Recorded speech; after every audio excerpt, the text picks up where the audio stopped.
దిలీప్ గారు, మీరు విన్నారు నిపుణులు చెప్తున్నాయి, ఇదేదో ఇక్కడ రాజకీయం కోసం ఎవరో మాట్లాడుతుంది కదా, ప్రపంచం అంతా ఆ సమస్యను ఎదుర్కోపోతుంది. భారత్ లాంటి దేశాలు ఐటీ సర్వీసెస్ మీద ఎక్కువ ఆధారపడ్డాయి. దాదాపు జీడిపిలో కూడా 7-8%, ఇండైరెక్ట్గా 15% దాకా కూడా దాని నుంచే వస్తుంది చెప్పి. సరే, మనం ప్రభుత్వాలు ఈ మధ్యకాలంలో కొన్ని మంచి డెసిషన్స్ తీసుకున్నారు. ఇంటర్న్స్ కంపెనీల్లో ఏదో మొక్కుబడిగా 6 నెలలు సంవత్సరం కాకుండా 1 సంవత్సరం ఇంటర్న్షిప్కి గవర్నమెంటే కొంత ఫండ్ చేసే ఇలాంటి ప్రోగ్రామ్స్ తీసుకున్నారు.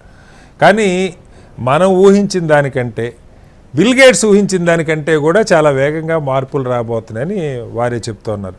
సో దీన్ని అడ్రస్ చేయడానికి ఈ రకరకాల రంగాల్లో, వైద్య రంగంలో, విద్యారంగంలో, మెకానికల్ ఫీల్డ్లో, సివిల్ ఇంజనీరింగ్లో, లేదా ఎలక్ట్రానిక్స్లో, అన్నిట్లో కూడా చొచ్చుకొని వచ్చేస్తూ ఉంది, ఉద్యోగుల్ని పక్కకు పెట్టే పనిలో ఉండబోతూ ఉంది. దీనికి ఏ రకంగా ప్రభుత్వం ప్రాథమికంగా అంత టైం కూడా లేదని చెప్తున్నారు సార్. ఫ్రాంక్లీ స్పీకింగ్, కొన్ని నెలల్లోనే ఒక ఉప్పెన్లాగా ఒక శతాబ్ద కాలంలో 100 ఏళ్లలో ఎప్పుడూ చూడనంత రిసెషన్ రాబోతుంది, ఉద్యోగాల కొరత ఏర్పడిపోతుంది, ఉద్యోగస్తులు బయటకు వచ్చేస్తారు, తీసేస్తాయి కంపెనీలు ఆబ్వియస్గా.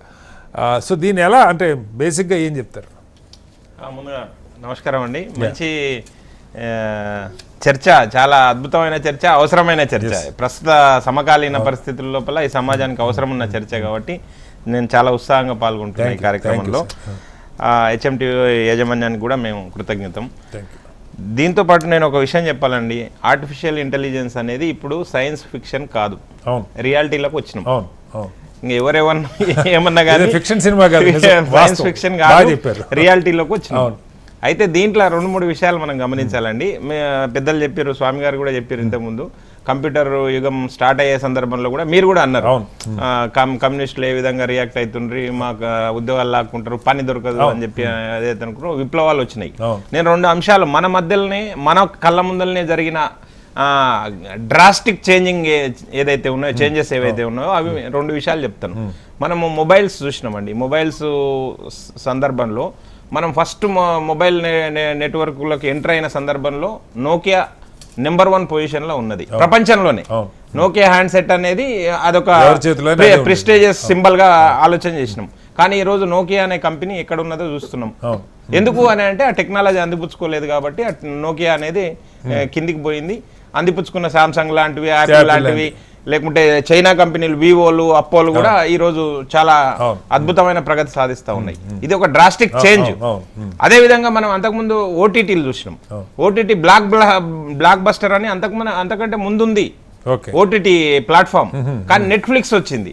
ఈ రెండింటికి మనం కంపారిజన్ చేసుకుంటే ఈ రోజు నెట్ఫ్లిక్స్ అనే ఓటీటీ ఎక్కడ ఉన్నది, బ్లాక్ బస్టర్ అనేది దాదాపు కన్మరుగైపోయింది. ఎందుకు అని అంటే టెక్నాలజీ అందిపుచ్చుకుపోవడం, ఈ అంటే వేగవంతమైన ఈ సమాజం లోపల ఆ ప్రయాణం వీళ్ళు కూడా వేగంగా చేయకపోవడం వల్ల వెనుకబడిపోతారు న్యాచురల్ గా. సో దీన్ని దృష్టిలో పెట్టుకొని మనం ముందుకు పోవాల్సిన అవసరం ఉంది. ఇంకొక అంశం ఏంటంటే సముద్రంలో ప్రయాణం. సముద్రంలో ప్రయాణం 2 రకాలు ఉంటుంది.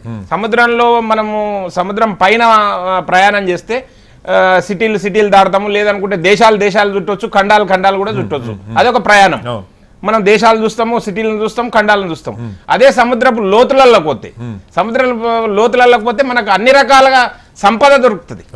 మనం ఎంత శోధిస్తే అంత మనం చూస్తూనే ఉన్నాం కదా. మన పక్కన కాకినాడలో గ్యాస్ వచ్చింది, గ్యాస్ నిక్షేపాలు ఉన్నాయి, అదేవిధంగా పెట్రోల్ నిక్షేపాలు ఉన్నాయి, ఎంతో విలువైన సంపద ఉంది. అంటే నేను కంపారిజన్ ఎందుకు చేస్తా ఉన్నానంటే సముద్రం ఒకటే కానీ ప్రయాణం 2 రకాలు ఉన్నాయి. ఒకటి సముద్ర ఉపరితలం పైన ప్రయాణం, ఒకటి సముద్ర లోతుల్లోకి ప్రయాణం.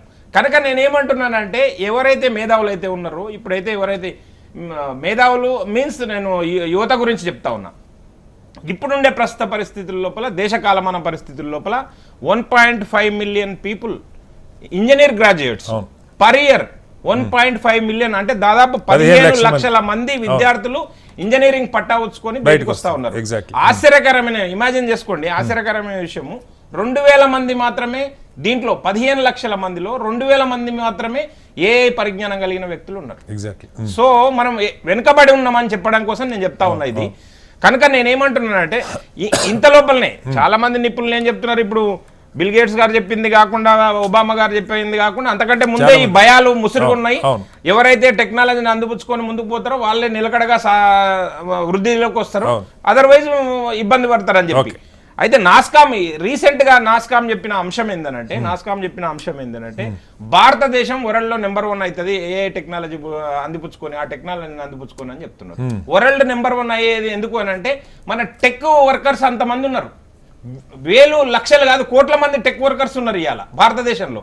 సో అట్లీస్ట్ మనం ఆ ఏ టెక్నాలజీ అనే ఆ టెక్నాలజీని మనము ఆర్టిఫిషియల్ ఇంటెలిజెన్స్ని ఉపయోగించుకొని ఆ రంగంలో కొద్దిగా నిష్ణాతులమైతే ఖచ్చితంగా భారతదేశానికి ఇది ఒక అద్భుతమైన అవకాశం. మీరు చెప్పిన ఇక్కడ మన దగ్గర ఐటీలో బేసిక్గా భారత్ అంటేనే మ్యాథ్ లాజిక్ ఉన్న మనుషుల్ని కాదంట్లా, కానీ దీనికి అవసరమైన ఇప్పుడు పెట్టుబడిదారులు ఉంటారు, పెద్ద పెద్ద కంపెనీలు ఉంటాయి, వాళ్ళ ఆలోచనలు ఎంత మ్యాన్ పవర్ తగ్గించుకొని ఎంత వేగంగా లాభాలు గడించాలనే ఆలోచన ఎప్పుడైనా న్యాచురల్ అంతే కదా, దానిలో మనం తప్పట్లేం.